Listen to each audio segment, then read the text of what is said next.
Well, hey there folks, and welcome back once again to the Hop House. It's Eddie here, and it's time for another beer review. It's another virgin beer review. It's going to be my last beer review for a while. We're right at the end of September, and I'm just laying off the beer a bit in October. I'm not doing a major Stoptober thing. Maybe I should have done. I probably should have done it for charity, shouldn't I, thinking of it. But I've actually got 4 weeks on Sunday. I've got a Liverpool Half Marathon. So I'm training up for that, lose a bit of this hopefully, and get my miles up, get ready to do 13.1 miles. So that is why I'm probably not going to post, well, I've still got some reviews to post up from this month, from September, so they'll probably go up. In fact, this will probably go up in October, but I won't be posting any new content beer-wise, certainly not alcoholic beer-wise, until sort of after that date.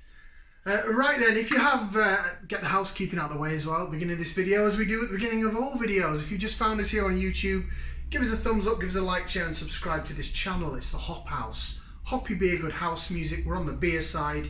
And it's a virgin beer review. It's also a virgin beer style.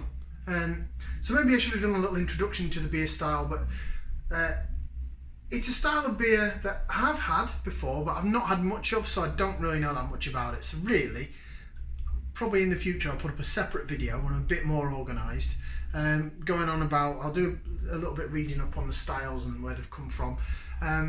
But this is a Belgian beer, and it's a Belgian Blonde. Now, as I say, it's first Belgian beer that I've done on the channel, and Belgian beer is, there's so many different types of Belgian beers. You've got Belgian dark beers, you've got all these Trappist beers that are brewed by monks, you've got triples and quads, triple hopped, quadruple hopped, all kinds of crazy, bizarre fruit beers, cherry beers and strawberry beers and things like that. So you've got a big wide array, Belgium. I went to Bruges, I went to Belgian Beer Festival back in 2004. I didn't really know that much about beer, but it was a fantastic time, I had a great time. And I would like to go back there again and maybe sample some more Belgian beers as such, a bit more as a beer connoisseur. You want to call me that? Anyway, you want to see what we're reviewing today? Okay, so as I said before on the channel, I'm an Aldi shopper. I like to go to Aldi. That's where I buy most of my stuff from. And so I just happened to find this in Aldi. And it's a big bottle. Look at that. Woomph. It's like a bottle of wine. Pierre. And it is a Belgian Abbey Blonde, coming in at 6.2%. 750ml bottle. Look at it, it's beautiful. I think this is about £3, which, to be honest, is a pretty good price. Yeah, 6.2% Belgian Abbey beer. It says St Peter's Abbey, and it is 6.2%. So I'm guessing this is their version of like a Leffy or a Leffy Blonde. It's also got a corkscrew in it. So I'm going to attempt to open this bottle up without making a mess. I feel like I'm opening up a bottle of wine. I feel like I'm a sommelier. Right, take that off. So we can do this as gracious as possible. Oh, it wants to come out. And that's how you do that. Absolutely, a little bit of CO2 release on there, but absolutely no spillage. We love that. Right, we'll get it out then into the glass. Got the hobgoblin glass for this one because I haven't really got a Belgian beer glass. I don't really know what class is a Belgian beer glass. Right, your beer in the glass. It's very light coloured, it's blonde. It's a clear beer, it's clarity. No hazy stuff here, it's not a hazy IPA brewed with oats or anything. We've got a whopping great big mammoth flake style head on it. And there's a lot of carbonation going on there, loads of carbonation. It does in fact look like a lager or a cider in this light actually. Very, very golden, almost cider looking apple cider. But yeah, it's pretty good, and that head is just getting bigger and bigger. Now when you have beers on the continent, a big head, especially in things like Czech lagers and Belgian beers and stuff, is acceptable. This would be acceptable to serve in a bar. In this country, people would look at you and say, "Hey up mate, I wanted a pint, not half." But abroad, that is an acceptable pour. So that's your beer in the glass then. It is a whopping great head. I just want to stick a flake in that. First Belgian beer on the channel. Interesting. Right, I'm just going to sup some of this head off, so stand by.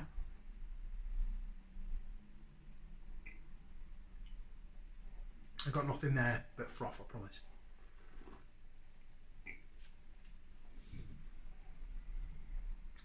The Englishman in me. Got to pour the beer right and not have a massive amount of head. That'll do. I'm not going to do any more than that. Right, okay, so Belgian Blonde. It certainly looks like golden, blondie colour. Big white head on it. This has been refrigerated for a couple of hours, so it's nice and cold. It does say best served chilled. Right, should we go for some aroma on this Belgian Blonde beer? We're going to stick that into there, and if you're new to this video, this is a part where we give it a whiff and see what we can sniff.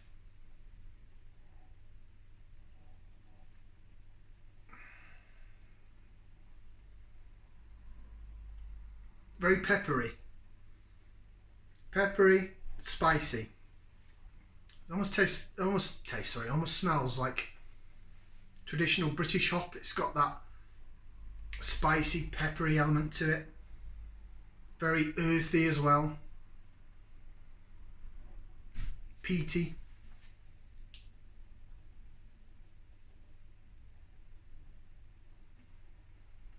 Smell a little bit like lager type malts as well. Smells nice, smells good. Very earthy, very peaty. A little bit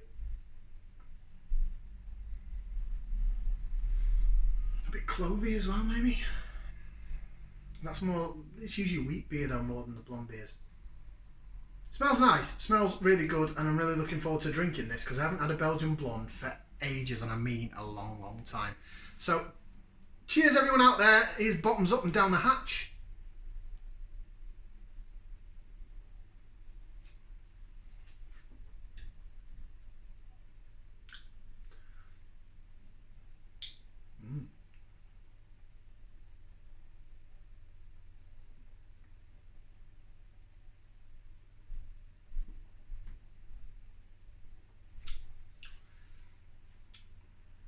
That's very refreshing. Really nice. Ooh, now I'm getting the... Ooh, now it's going around my mouth. Ooh, that sort of came in a little bit after the initial taste. So the initial taste, the body on it actually is quite... I don't want to use the word thin, but it is sort of thinnish. I mean, obviously it's not a thick IPA brewed with oats that's going to really quilt your mouth. But it's got that sort of thin lagerish mouthfeel. There is some fizz there as well. But it's not overly carbonated and gassy, but there is some sort of fizz that runs through the mouth. Down the side of the tongue, yes, you get that peaty, that earthiness that I discussed in the smell, and then it just sort of washes around your mouth with this like hoppy bitterness, but it's really quite nice. It's peaty, it's earthy, it's twiggy. I wouldn't necessarily say it was tart marmalade, like you do get with some Fuggles and Goldings hops and things like that, but it was... I'll tell you what, going for another taste. I'm trying to figure out in my head how I can best explain it. I'm trying. First time.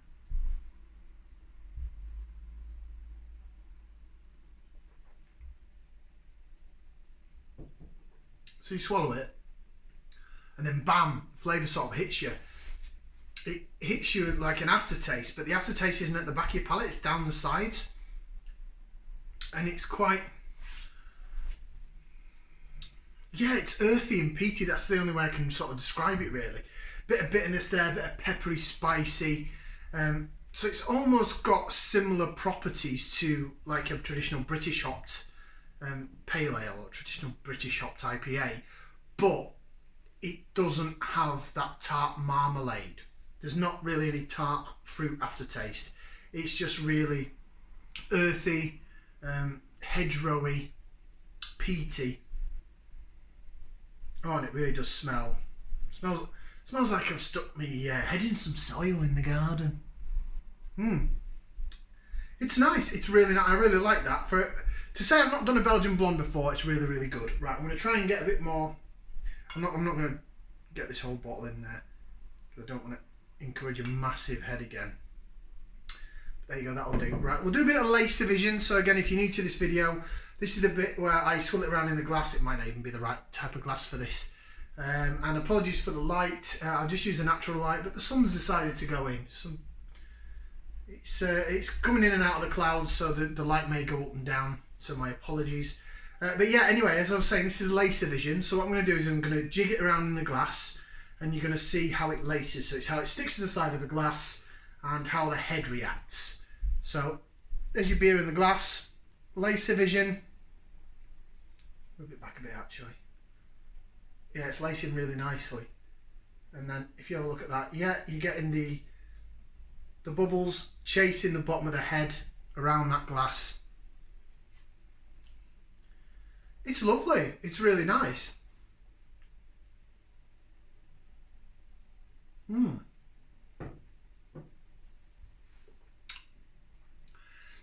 It reminds me, in a way, of when I came back from honeymoon and I did some of the traditional sort of golden ales from the Cotswolds area. I think there was a Donington Brewery one and something else that I can't remember now. It's very similar to that in terms of that peaty, earthy, hedgerowy, nettle bushy kind of smell and taste.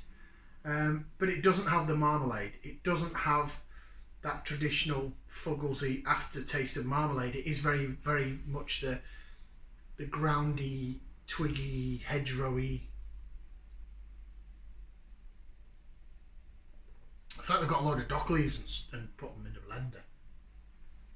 Very nice though, really nice, really refreshing, really nice to drink, and it doesn't taste like it's 6.2%, which is probably the danger with this beer, especially as it's in a huge bottle. Right, I'm going to read the back then, so we'll see what it says. Excuse me, that was disgusting. That's the fizz for you. Right, St. Pierre Blonde is a blonde Belgian Abbey beer, full and fruity with a light smoked yeast aroma. The combination with a unique blend of herbs and spices gives this top fermented beer a delicious warm and round flavour. The secret of St. Pierre's Abbey beer is the use of a medieval blend of herbs and spices, in brackets Grut, from Bruges. Every town used to have its own beer, each with its own individual character. In Bruges, the character was determined by a unique blend of herbs and spices. In St. Pierre Blonde, this medieval tradition continues. It's a Belgian Abbey beer, and then it just says brewed in Belgium by Palm NVSA, and then an address in Belgium, but I'm not going to try and pronounce. Especially produced for Aldi stores. So it does say it's a Belgian Abbey beer. So normally, if it's a proper beer by monks, a Trappist beer, it has to have some sort of seal to say it's a Trappist beer. This doesn't. It just says it's a Belgian Abbey beer. So I don't know if it counts as a Trappist beer. I would say it's more a cheaper version of something like a Liverpool Blonde. Really, I don't know about the herbs and spices. Maybe that's where the pepper's coming from, the peppery smell.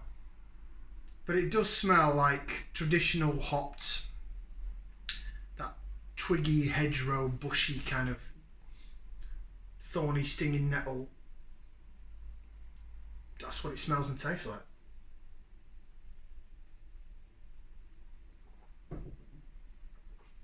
Oh, there it is. It just hits you. Not long after you swallowed it.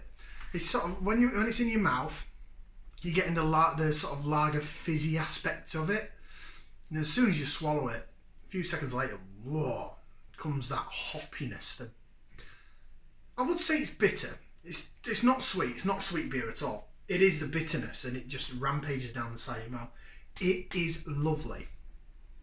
So that's the first Belgian Blonde on the channel. But it's from Aldi, so is it really properly Belgian Blonde? It says made in Bruges, it's got a Belgian address, so I'm guessing it's made in Belgium. I really like that, and for the price, I'm going to give it 2 thumbs up. I really like it, and I'll get more. After drinking a full bottle of it though at 6.2%, it may not like me.